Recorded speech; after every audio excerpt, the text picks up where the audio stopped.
Good afternoon, everybody. I will say thank you. I always opportunity to thank you once more for subscribing, for your comments, for your phone calls, for your emails, and for positive feedback you've been giving in regards to my video. But today we will be talking on some professionals issues which has to do with the health and social care sector. You know, the health and social care sector is a very broad sector. But on today's note, we'll be looking at the care home. The care home is divided into a lot of sections too. Like you have the normal care home, you have the children residential home, you have the respite, you have the domiciliary, and a lot of others, even shared apartment, fostering and others. But what I will be centered on more today is the children residential home. Though I have wealth of knowledge in regards to all these areas because I've been within the health and social care since 2008 to date. I started from the zero level to the top now, where I work as a home manager or a children residential home manager. Yeah, but these branches these branches within the health and social care sectors have one main objective. The objective is to fulfill the needs and wants of our client or our resident or for a young person or for the children, depend on the sector that you are in. So now depend on what you will use to class it. Then why this video is really important today is that I want to relate some tips to enhance a children residential home, to make the home outstanding, to make the home be the best in terms of their practice, because that is where I work now. And I was recently inspected, and before now, though I was also inspected previously, but there are some strong qualities that I have in terms of my leadership, my coordination on my teams, but I will still have to tell you some tips because I'm making a journal, a book from this to be a blessing to all children residential home. So I've been able to make 45 tips of you having your home outstanding, of you having your home to be better than any other home if you put these practices in place. But I will not be able to dish out all the 45 tips for you today, though I have them. So you can call me and I will give it to you. You can call me and I will direct you on what to do. But I'll be giving you about 5 or 6 tips today from the 45 tips that I've made that will make your home outstanding, that will make your home be in line with Ofsted or CQC regulation. You know, I told you, I said care homes have different fittings and regulatory bodies which govern them. If it's a normal care home, it's being regulated by CQC. But for the children residential care home, anything that has to do with children is being regulated by Ofsted. So that's what we're talking about, children or YP or young persons. And the tip will enhance your rating. It will enhance your performance. What are these tips that you really want to know, that I really want to talk about, that you must put into full consideration once you're operating your children home? One, it has to do with your care plan, your risk assessment, and your behavior management plan. These are vital tools that enhance staff to be able to work and support the young people or the children. If I say young people, if I said YP, if I say children, so you understand what I'm talking about. Now, first of all, the tip about this care plan is that this care plan, the input of these young persons have to be there. The saying have to be there. They have to be aware of their care plan. Their care plan should be direct, simple, and straight and easy to understand, with strategies in place to be able to manage them based on the element that is attached to them. When you are looking at the risk assessment tool, the risk assessment tool should be simplified and it should be rated either low in terms of the risk, if it's low, high, or medium, or high. It should be rated based on the element that is attached to the children. And this thing should be done in a very professional and a careful manner.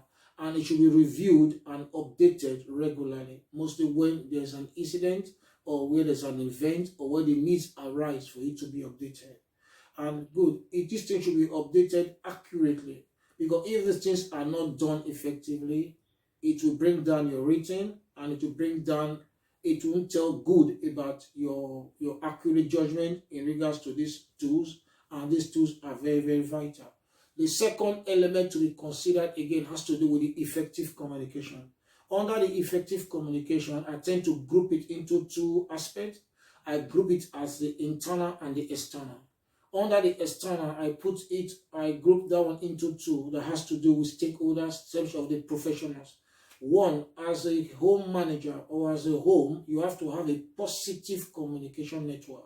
You have to communicate effectively with key professionals like the social worker, like the school, like the advocacy bodies, every string, like the yacht, any string, any element that is attached to this young person, any key professionals that is attached to this young person, you have to keep a positive relationship, communication with them.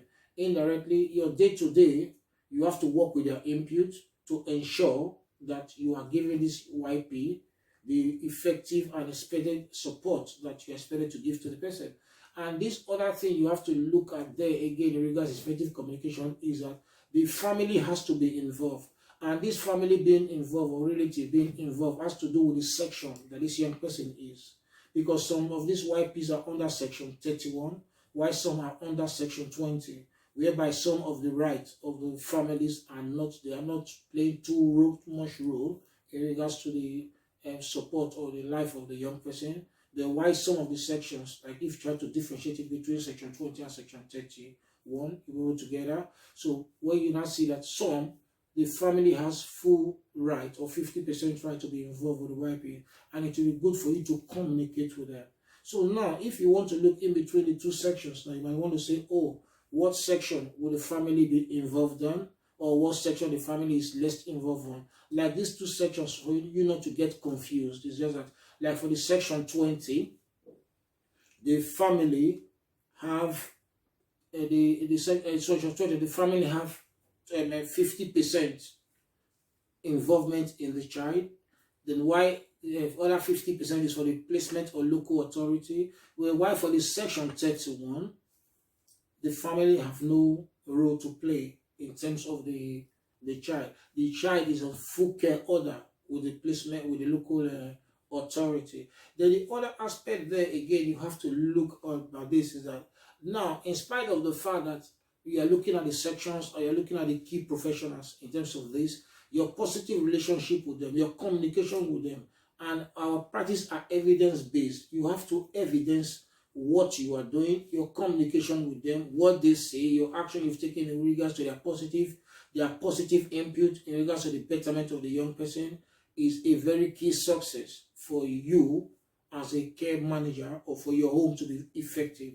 One other aspect we have to look again to for your home to be enhanced and be better rated by Ofsted, it has to do with your positive team spirit. One, what is your positive team spirit? Your team should have that spirit. They should have that positive objective of meeting the needs of this young person. How do you meet the needs of this young person? Identifying their wants and their needs. Set an outcome in regards to that.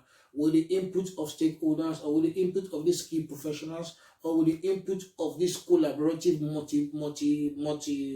multi-professionals input in regards of you identifying the needs of this person and the young person himself or the child himself contributing towards it. Now this team one has to exhibit a quality. That quality is that there are quality standards that we are expected to use to support these young people for them to be able to achieve their independence. You have to ensure that this 9 quality standard reflects in your practice, and the staff on their own exhibit this quality in terms of what they've learned and their experience, and they should work as a team. Working as a team, because the care sector, or we say the children's services, is a 24-hour care services, whereby as a team you have to communicate. You have to work as a team. You have to know that we are working to achieve an objective. We are working to achieve an aim for this young person. We are working as a team to ensure that this person is better than who he was before we get him admitted into our home or before he comes into our custody to be cared for. So in terms of that, If the person is not in school, you have to do everything to support the child to school. If it's to learn a life skill, you have to support the young P or the YP to have a life skill. So it depends on the young person's needs. If it's for education, you have to advocate strongly for that. And all these things has to be evidenced. Then if it's for skill or to gain skill or to learn work, or to get a particular skill or to learn a particular trade, you have to support this YP. You have to put logistic in place for these things to be achieved. And once you are able to do this and you evidence it, Ofsted are very, very pleased with this, because Ofsted wants a child being placed in your home to be better than who they were before they came or before they were admitted. They want to see that progress that that child is making. So once you put these things in place, it boils down to your rating, it boils down to your positive rating. Another aspect that you have to look again to is reviewing of your policies. Policies change every day. So as policies change, you have to review them, you have to update them with your risk assessment, you have to ensure that they are up to date, you have to ensure that all the necessary policies that governs your operations, that enable you to work effectively, are in place in your home. Because if it's not there, Ofsted is not pleased with it. Even you as a manager or as a director on your team cannot function in the expected way that is you expected to function, because the policy governs you, guides you, tell you what to do, set the professional boundaries for you to know what to do and what not to do in terms of all the framework and the atmosphere that have to do with the practice that is expected for us as a manager in the care home. Other aspect that you have to look at again too as a manager, or you have to look for your care home to be effective, it has to do with your recruitment and selection process. First of all, you have to recruit staff that has the quality. You have to recruit staff that have the experience. You have to recruit staff that are trained. You have to recruit staff that have passion and the quality to do the job. Not just staff that comes because they want to make money. Not just staff that come because they want to count hours. But staff that want to make a positive impact in the life of this young person. Because if you put this in consideration, if you put this in context, it makes a significant difference in the life of the person. Because those are some of the qualities that I put everywhere I go, everywhere I work. I tend to bond more with the young people because I see them that they are into care, not because they are into care. They are into care either due to psychological, emotional, or one reason or the other. So you have to see them like yourself. That's where empathy comes. So you have to give them that love, that care, that empathy, that care, that support for them to be able to achieve their independence. Then other factors that you need to look at too when you are doing your recruitment too, as I said, is that one, this person, who is this person? What character does this person have? What is his track history? That's why you have to do your enhanced DBS check, because you cannot recruit somebody into your organization that has no DBS, that has no DBS check. Because with the DBS, it will be able to tell you who this person is based on his track record. So once you put these things into consideration, then you are exploring safety.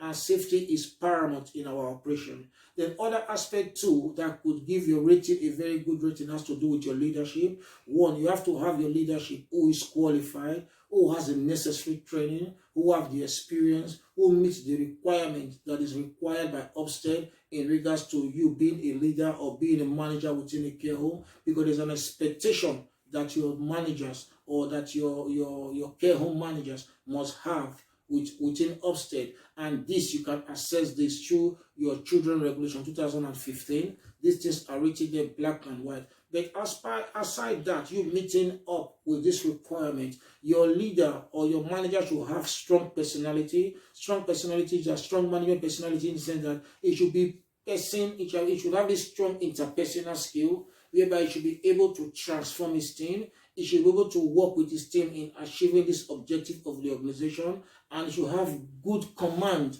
of managing this. I think I call it intelligent, emotional intelligence. He should be able to work within the team, and he should be a goal-driven person. He should be focused with his objective, because if the leaders are not focused, if the leaders are not effective, if the leaders are not passionate about what they're doing, the followers will not be passionate. So that's why at times all these other elements can be there. But if you have a poor leader who cannot evidence, who cannot make sure these objectives are being achieved, every other resource you put in place won't be achieved. So at this particular time, I told you, I said, I have 45 tips that could make your home being transformed from what it is to a good rating, that can make your home transform from failing to success.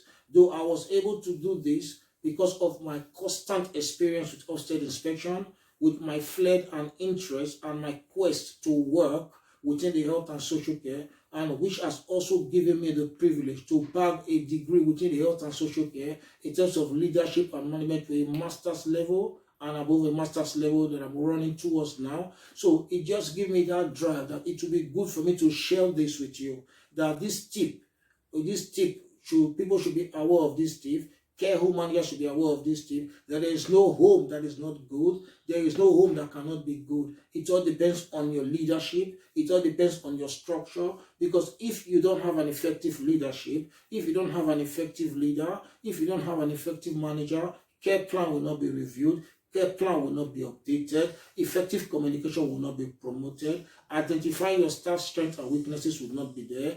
Doing your recruitment and selection process to recruit and select the effective crop of staff that is suitable for your organization will not be there. And so once you look at all these things and coupled with about 40 other tips I will give to you, definitely your home will be very, very astounding. So you shouldn't think of closing your home. You shouldn't think of packing out from your home. You shouldn't think that Ofsted don't like you. Ofsted like you. Ofsted are regulatory body. Ofsted are proud of your home. Ofsted only want the best in your practice. Our practice are evidence-based. What have you done? Can you evidence it? Is it in black and white? Is it transparent? What impact has it done with the life of the young person? What is your relationship with the professionals? How do you run your home in day-to-day? What are your recruitment process? Once you look at all these things, how much funding and allocation do you put in place? How evidence do you do this? There are a lot of tips you have to put in this things. What environment is your home situated? So once you look at all these things, the environment has its own things too that you have to look. You have to look at risk assessment, the environment, the amenity. There are a lot of things you have to look. But when you seek my support in regards to this, I should be able to give you more tips to make your home suitable and better than what you expect and better in line with upstate requirements. I've been able to get all this straight based on my experience, based on me working within this sector for months, for years, which has enabled me to back up this experience and coupled with my education and my qualification experience and my work experience, as I earlier said. So at this time, I will want to wrap up this curtain by saying thank you. Feel free to call me and don't give up of your home. Your home can be good. Your home can make that difference. You can make the difference in the life of these young people. That money should not be everything, that your passion for them and these children attaining a skill, a life quest, education, skill that will empower them to become an independent should be your drive. As a manager, as a director, as an ROI, if you have this thing as your objective, definitely you make a significant difference in the operation and the functionality of your home. At this time, I will say thank you, as I will be very pleased to hear from you shortly. Thank you for watching my video, and thank you, and bye for now.